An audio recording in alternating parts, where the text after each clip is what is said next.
Hello, and welcome to Your Sparkly Brand. We're here to inspire and empower entrepreneurs like you. This podcast is all about delivering no fluff, high value content that helps you grow your business. It doesn't matter if you have no budget and are still DIYing everything on your own. We're giving you the tips, tools, and strategies you need to build a sparkly empire. I'm Lauren Tassi, your copywriter and launch strategist, and I'm here with my co-host, the design and marketing queen, Megan Gersh. Hi, Megan. Hey, how are you? I'm good. How are you? I'm doing well. Thanks for asking. How's your week going? What was your sparkly moment? So my sparkly moment this week was kind of like an aha moment that I had in one of my mini mastermind sessions that I've had with just a colleague that I met through my coaching program. And so basically we were talking a lot about pricing, and essentially she was telling me, you really have to think about like when you are pricing your products and services, like you obviously have to price for like the actual deliverables, the things that you are giving the client, but you also have to think about like if you have a platform or if you're going to be promoting that work on your channels, like you have to take that into account as like, that's essentially like exposure for that client and for that project. And so I don't know, it's just, I had never thought about that in that way before. And it was kind of just like a light bulb moment for me. And I definitely wanted to share it with everyone that's listening because maybe that could help somebody else out there. So yeah, I think that's really important because it's not just about like, oh, I put 3 hours into writing this thing or 3 hours into making this video. It's also like I have 50,000 followers on Instagram or whatever, whatever the number is. And that's highly valuable too. Yeah, exactly. So what was your sparkly moment this week? So I made a huge investment in my business. Hey. I'm growing my agency much bigger than it is now. Literally, I just did it yesterday. So I'm still like figuring it all out. And I'm sure I will have lots more to share about it in the future, but I'm excited to just be like really going hard and making some moves right now. Awesome. Do you want to share about what it is or like? I'm still figuring it out, to be honest. And I also like, I don't want to be like, it's this thing and it's so great. And then like, maybe I don't feel that way in a few weeks or in a few months, but I'm happy to share like as I understand these things. But yeah, I just don't want to, I don't know enough right now to be able to be like, it's this or it's that. But yeah, I'm sure it'll come up in the next few weeks anyway. So. Awesome. Can't wait to hear about it. Yeah. So today we're doing another Q&A episode. We really love these ones because it gives us a chance to just kind of like open conversation flow and answer questions that are like pressing our listeners right now. So today we decided to sort of talk all about like mindset related stuff. And I think some of these questions are so good and so juicy. So let's get into it. Our first question is, I'm scared to post on social media the trolls that I see in other people's comment section. I don't like the way that I look and I can't get past that. Any tips for dealing with that? Yeah, it's definitely a tough thing to start putting yourself out there in that way. I mean, the thing is like when it boils down to it, you have to think about like, okay, is this something that I am number one, going to enjoy doing? And also number two, is this going to benefit my business? Trolls are definitely going to be a thing no matter what you do, what you say, where you post. The internet is just, a place where you can post about your business, but you also like open yourself up to be judged. And so it's one of those things where you can build that muscle over time. And the more that you post, the more you'll get comfortable, the more that you will get confidence in yourself. And honestly, like it's like going to the gym, right? Like it's like building that muscle, like figuring out like what your rhythm's going to be and, what you want to post about. And, just go into it with like confidence. Like if you have confidence in your service or your product, like that should be the ultimate thing, like that you are putting yourself out there with effort to help other people and to help people solve their problems. And that's something that I recommend that all of my clients like keep in mind as they approach social media. I think that's really great. And I know it's something you've dealt with a bit more than I have, but the other thing I wanted to add to that was just that if you're getting trolls or you're getting like sort of negative comments, that's kind of a sign that you're doing something right, because not only are you putting yourself out there, but you're also like standing for something and showing that you're different than just sort of all the sameness that's out there. So it's hard. It can be hard to look at it that way in the moment, just sort of you're starting a conversation, and that's a good place to be. Yeah. And then like most of the time, like if somebody is trolling another person on the internet, like they are unhappy with their own situation and it says way more about them than it does about you. And so it's like one of those things where one of the things that I always like to keep in mind is like, is this person paying my bills? Probably not. Like, is this person like providing me any type of value? Probably not. And so like, don't let people like that are in a negative space, like take up your brain space. Like, I know it can be tough, but like, honestly, just delete, block, move on, do whatever you need to do. Yeah. We did a whole episode on this too. If you scroll all the way back to episode 12, it's called Handling Haters. And we give you some like actual, like actionable tips to manage that. Awesome. So let's move on to our next question. So this person says, I struggle a lot with imposter syndrome. Are there any tips for getting out of my own way? Oh, this is such a good question. Here's my number one tip. And I feel like this is probably one of the topics of conversation that comes up the most amongst like friends, amongst strangers on the internet. And my advice is that it never goes away, right? It might change, it takes different forms, but there is always going to be some kind of feeling of you don't know what you're doing, you're not good enough. Why, how can I be doing this? Why do I have a right to say this? And I think that's really the key to not letting it get in your way, is to accepting it and just sort of knowing it's there and moving beyond it. Yeah, definitely. I think it's worth noting too that the actual imposters like never have imposter syndrome. So if you feel like you are having a little bit of imposter syndrome, that probably means that you're just pushing yourself out of your comfort zone. And that means you're growing. And that means you're kind of stretching yourself to do bigger and better things. And, it's just one of those things where you have to like recognize it in your brain and just like say like, okay, brain, I appreciate you trying to look out for me, but I got this. Like, I got this. Yeah. It's like an actual con man doesn't have imposter syndrome.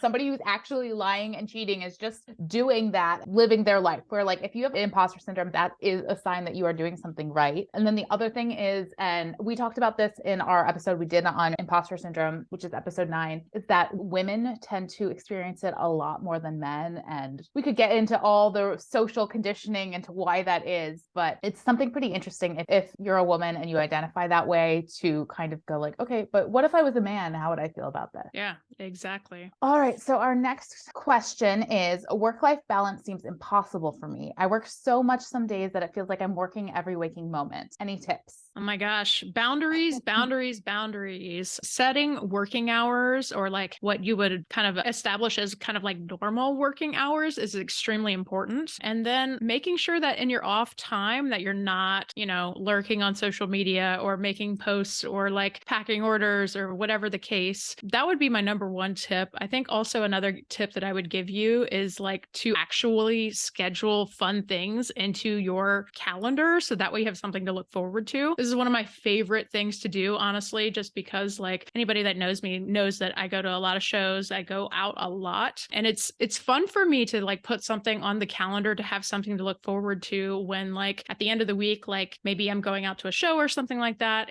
It just makes it that much more worthwhile to be like, okay, I got all my work stuff done and now I'm going to go have fun. So like, it's like a little reward to myself for like doing all of my work. Yeah. A couple of things I want to add to that. I think scheduling and using your calendar to keep your day moving, to keep you focused, is really important. Like, you can schedule out time blocks in your day. Here's 30 minutes I'm doing this. Here's an hour I'm doing that. And I think keeping yourself focused, because my guess is if you're working every waking moment, that can't all be like your most productive time. Where I know for me, I would rather work really hard and be really focused for like 3 hours a day, and then have the rest of the day to just be open and not sort of always half working, which it's taken me years to figure out how to do that. This is not the easiest thing to learn, but being able to sort of be like, okay, now I'm sitting down and I'm doing focused work, and then I'm going to close my computer, turn my phone off, and absolutely not work, versus sort of always being on. Another tip that helps me a lot, and I need to get back into it, is I have like a little app on my desktop that's like a timer, a countdown timer, because you can get done so much more in a certain amount of time than what you think you can get done. I always say, like, whenever I'm waiting for somebody on the Zoom meeting and they're like, I'm so sorry, I'm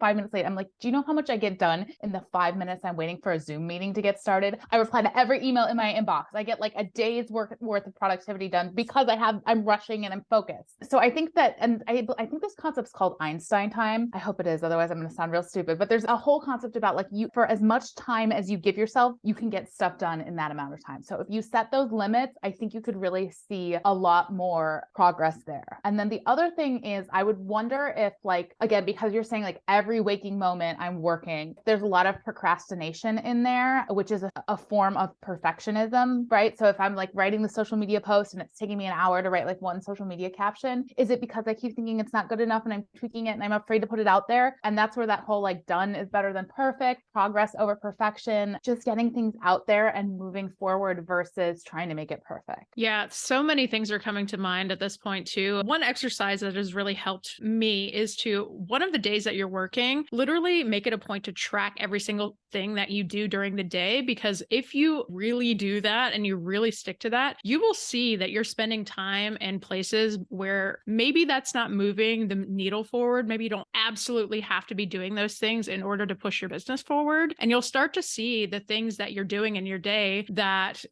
maybe don't need to be in there. And you'll be shocked at how much time this helps you to free up in your business.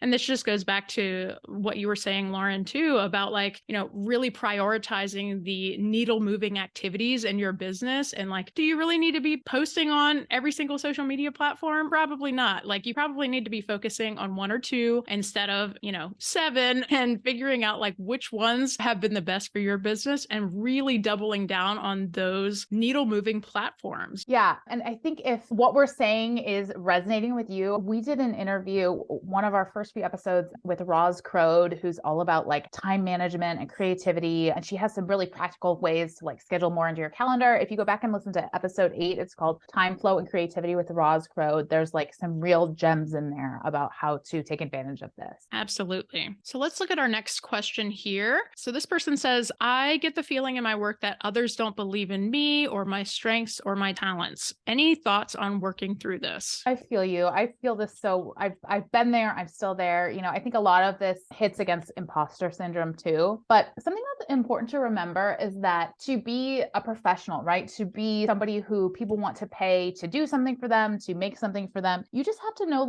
slightly more than the average person. If you've read 10 books about something and the average person has read 0 books on a topic, that makes you an expert, right? You may not be able to write a book about it. You may not be able to, do surgery on a person, but you still know more than the average person, which makes your knowledge valuable. Yeah. And I think that kind of goes back to this is another thing where this says a lot more about the people that are giving you those judgments than it does about you, right?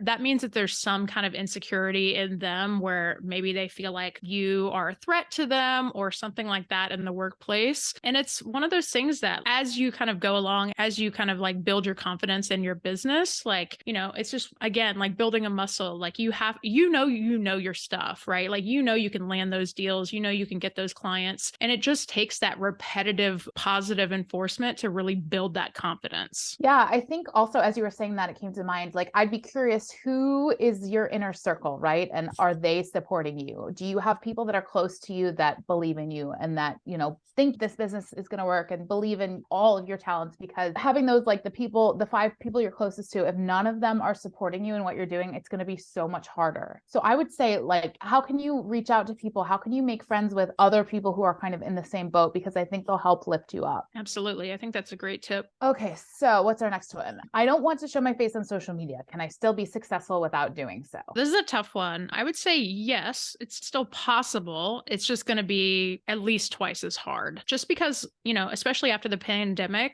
a lot of people are really craving that human connection. We're still, trying to make those connections with other people. And it's much easier also from the consumer's perspective to recognize another human being in the feed. So, I always give this example to my clients, what was the last time that you recognized somebody's hands working on something in your feed? It's probably not very often unless it's a super recognizable product. It's just way harder to build that brand recognition if you don't show your face on camera. That being said, I mean, it's if you are somebody who wants to show your face, or if you know that is something that is going to benefit your business, I would say just try out just filming yourself on your camera roll, not even posting it, but just getting in that habit of seeing yourself on camera, speaking to the camera, and just building that muscle can be helpful. Even if you were to film some videos and just put them into your drafts and you don't have to post them, but maybe you can just play them back to see how that feels. Just speaking to the camera is a skill in itself that, takes time to build and to feel comfortable doing that. And so that is the kind of practice that can help you to get there if that's something that you you want to do in your business. The only thing I would add is I would say it might be easier to work on yourself and what's holding you back from doing it than trying to build a brand without having a face to it, because that's you. That's something you can, I've definitely been there. Like I was there a few years ago. I didn't want to do it. I felt super awkward. I had all these issues, and it gets easier. Every single time you do it, it gets easier. You show up, you don't care. It doesn't matter what you look like. It doesn't matter if you have makeup on, if your hair is done, no one cares. Luckily, that's the direction that social media is going in. Realness is being rewarded versus, the perfect filter. So that would be my advice is I think it would be easier to change your mindset about it than to try and build a brand without it. Yeah. And just like asking yourself, like, why do I not feel comfortable showing my face? Like, what is it about, looking at myself or like looking at my own face that makes me uncomfortable? Like, what is that? Maybe it's like, again, like thinking about the trolls that you've seen, like, why are you feeling that way about the trolls? And like really kind of like digging deep, maybe journaling and asking yourself those questions. Okay. So let's move on to the next question. So this person says, I find it difficult to talk about my offers online because I don't want to come off as too salesy. Is there a way to talk about them in a non-cringy way? Yes, there is. It's going to be different for every person.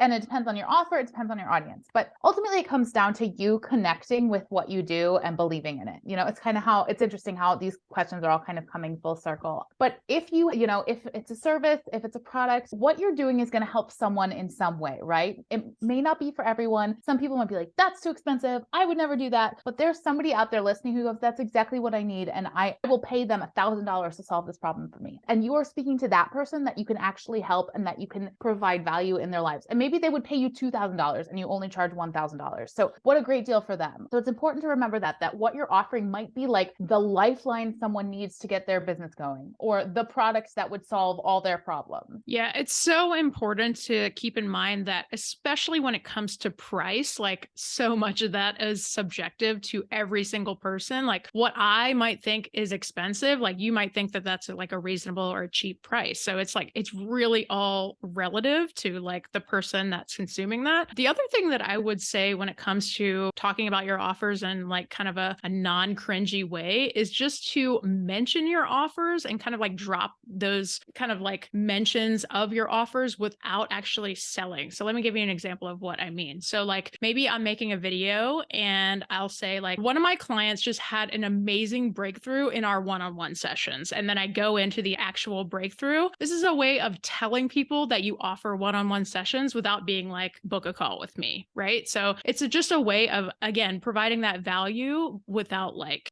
being like, buy this thing. Yeah. And I think it's important to remember that like, if you're on social media, you don't need to be like, and it costs $4.99 and you get 2 rounds. And that's not the right place for that. That would be a sales page. That would be a proposal. That would be somewhere more specific. If you're just kind of casually chatting on social media, DM me for the link and I'll get you more information. Blah, blah. This sort of softer CTAs versus like, go buy this now might help you feel a little more comfortable. Every post, every topic shouldn't be like, go buy something or I have something for sale. A call to action can be, leave a comment. What do you think about this? That kind of thing, to sort of, if you're balancing the selling versus the content versus just conversation, it shouldn't come off as so forced and so salesy all the time. And we do have, if you go back and listen to episode 11, selling without feeling sleazy, we go into all sorts of ways to sort of combat these issues too. All right. So our last question, I'm afraid to take the leap into entrepreneurship because it feels like jumping off into the unknown. Any tips for getting the courage to start? Oh my God, just do it. It's like the best thing ever. Honestly, I wish I would have started sooner. I know that it can be really, really scary. And so I definitely took a few steps to kind of ensure that I had like a little bit of a cushion before I quit my job and dove into entrepreneurship. That cushion being financial. I saved up some money. I also took a course prior to quitting my job to kind of like learn what it was like to be a freelancer, like learning all of the different ways to make money online. I learned what a funnel was. Like I set up my freebie. I set up a bunch of things prior to jumping ship. So that way I had like a little bit of a foundation to kind of like rest on. Just know that like the first like couple of years of entrepreneurship are going to be hard. Like it's going to be a little bit of a grind in the beginning, but all of those times that you reach out to people, all of those times that you make posts on social media, all those times that you send emails to your list, like those are all points of contact where you are building your business. And you might not see those results right away that you're hoping for, but just know that it is like kind of a long game. Like you have to realize realize that you're building a brand, and that takes time and energy and consistency. Yeah, I think that that's all great. The other thing I want to add too is like sometimes we can be like, is this the right thing? Is this the right business? Is this the right niche? Is this the right customer? And looking back on, years of experience, do you know how many businesses I've had? I feel like that's one of the things that comes up on this podcast a lot, right? It's like, oh, well, I started with this business, but then it pivoted me towards this business. So that's my encouragement to just start, right? You don't have to quit your job. You don't have to, take out $100,000 in loans to start a business, right? You can start small. You can start with buying a domain. You can start with posting some products on Etsy. There's all these small ways to start and just get going and just get your runway going so you can eventually find the thing that's going to give you the lifestyle and the business that you want. Yeah. And the last thing I'll say about this too is that like it's really, really easy, especially in the beginning of your business, to get discouraged that something might not be working. But honestly, entrepreneurship is all about like failing a whole bunch and then like learning from those experiences and tweaking your offers and pivoting, like you said, to make sure that, you're making those deals, making sure you have bread on the table and all of that, and making sure that you're also like enjoying the work that you are kind of setting out to do. All right. So that is all of the questions that we have received for today. So if you have a question that you want answered on our next Q&A episode, either send us a DM on social media or email us at yoursparklybrand@gmail.com. Thank you so much for listening. And until next time, stay sparkly.